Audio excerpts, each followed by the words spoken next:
မျိုးပြရဲ့မီးအောင်ဆုံးအောင်မှာဥအောင်ကျော်တယောက်နောက်ဆုံးပတ်ဘတ်စကားကိုစောင့်နေပါတယ်လူကနှုံးကြည့်နေပေမဲ့သူ့လက်ထဲကနှုံးထုတ်လေးကိုတော့မြဲမြဲကင်ထားပါတယ်ဒါဟာသူ့သမီးလေးအရန်စားခြင်းနေဆိုတဲ့မုံလေးပေါ့ဒီနားမှာတော့ဖုန်းတစ်လုံးနဲ့အလှုပ်ရှုပ်နေတဲ့လူငယ်လေးတယောက်ထိုင်နေခဲ့ပါတယ်ဥအောင်ကျော်ကကားလာမဲ့အကြောင်းရင်ရင်ကြေးကြေးလမ်းမေးပေမဲ့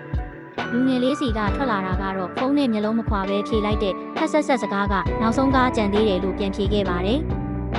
အဲ့ဒီအချိန်မှာပဲလူငယ်လေးရဲ့အမေစီကဖုန်းလာပါတယ်။ဒါလေးဘယ်ချိန်ပြန်လာမှလဲအမေထမင်းကူးထားပြီးအတူတူစားဖို့စောင့်နေတယ်လို့အမေကပြောပါတယ်။ဒါပေမဲ့လူငယ်လေးကစိတ်မရှိသလိုနဲ့ငေါငန်းပြီးကျွန်တော်မအားသေးဘူး။တငယ်ချင်းတွေနဲ့ချိန်ထားတယ်ပြန်လာရင်စားမှာပေါ့ဖုန်းချလိုက်တော့ဆိုပြီးအမေကိုပုံငေါက်ခဲ့တယ်။ဒါကိုကြည့်နေတဲ့ဦးအောင်ကျော်ကတော့တပ်ပြင်းတစ်ချက်ချပြီးသူ့ရဲ့အတိတ်ကနာကျင်စရာသင်ခန်းစာတစ်ခုကိုလူငယ်လေးကိုပြောပြလိုက်ပါတယ်။သူ့မှာလည်းတစ်ချိန်ကအခုလိုဖုန်းလေးတစ်လုံးနဲ့အမြဲလှုပ်ရှုပ်နေတတ်တဲ့သားတစ်ယောက်ရှိခဲ့ဘူးကြောင်းပေါ့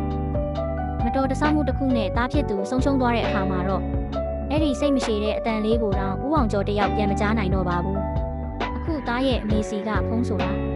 တကယ်တော့တခြားသူတွေတန်းနေရတဲ့အခွင့်အရေးတစ်ခုပဲဆိုတဲ့ဦးအောင်ကျော်ရဲ့စကားကလူငယ်လေးရဲ့ရင်ထဲကိုဒိုင်းကနေရိုက်ခတ်သွားပါတယ်နောင်တဆိုတာအမြဲတမ်းနောက်ကျမှရောက်လာတတ်တာပါဒါပေမဲ့ဒီလူငယ်လေးအတွက်တော့အချိန်မနှောင်းသေးပါဘူးဦးအောင်ကျော်ကားပေါ်တက်သွားတဲ့အချိန်မှာတော့